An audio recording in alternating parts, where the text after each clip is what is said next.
Praise the lord. ಯೇಸು ಕ್ರಿಸ್ತನ ನಾಮದಲ್ಲಿ ನಿಮ್ಮೆಲ್ಲರಿಗೂ ವಂದನೆಗಳನ್ನು ಅರ್ಪಿಸ್ತಾ ಇದ್ದೀನಿ. ಇವರು ನಮ್ಮ ಮಗ Elvin Aashirvaad. Praise the lord ಮಾಡೋ, ಜರಾಗಿ ಮಾಡೋ. ಈ ದಿನದಂದು ಕರ್ತನೆ ನೀನೊಬ್ಬನೇ ನಮಗೆ ಸಹಾಯ ಮಾಡಿ ಬಿಡುಗಡೆಯನ್ನು ಉಂಟು ಮಾಡುವವನು. ಯೆಶಾಯ 30ನೇ ಅಧ್ಯಾಯ 21ನೇ ವಾಕ್ಯ ಈ ರೀತಿ ಹೇಳುವುದಾಗಿದೆ. ನೀವು ಈ ರೀತಿಯಾಗಿ ಪ್ರಾರ್ಥನೆ ಮಾಡಿದಾಗ ಕರ್ತನು ನಿಮ್ಮನ್ನು ಗಮನಿಸಿ ನೋಡುವನು, ನಿಮ್ಮ ಸಂಗಡ ಮಾತನಾಡುವನು ಮತ್ತು ನಿಮ್ಮನ್ನು ನಡೆಸಿ ಹೇಳುವನು, ಮಗನೇ ಇದುವೇ ದಾರಿಯಾಗಿದೆ, ಈ ಹಾದಿಯನ್ನು ತೆಗೆದುಕೋ, ಈ ನಿರ್ಧಾರವನ್ನು ತೆಗೆದುಕೋ.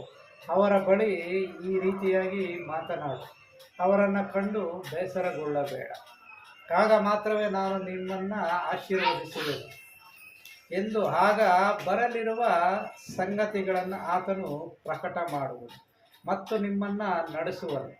ಯೋಹಾನ 16:13 ಹೇಳುವುದಾಗಿ, ನೀವು ದೇವರನ್ನು ಚಿಕ್ಕ ಸಂಗತಿಗಳಾಗಿ ಕೇಳಿಕೊಳ್ಳಬಹುದು, ಕರ್ತನೆ ನನ್ನ ಕುಟುಂಬವನ್ನು ಆಶೀರ್ವದಿಸು ಎಂದು. ಆದರೆ ನಿಮ್ಮ ಜೀವಿತದಲ್ಲಿ ಬರಲಿರುವ ಮಹತ್ ಕಾರ್ಯಗಳನ್ನು ಆತನು ಪ್ರಕಟಗೊಳಿಸುವನು. ಮಗನೇ, ನೀನು ದೊಡ್ಡ ಪ್ರವಾದಿ, ನೀನು ಈ ಲೋಕಕ್ಕೆ ಒಂದು ದೊಡ್ಡ ಆಶೀರ್ವಾದವಾಗಿರುವೆ ಎಂದು.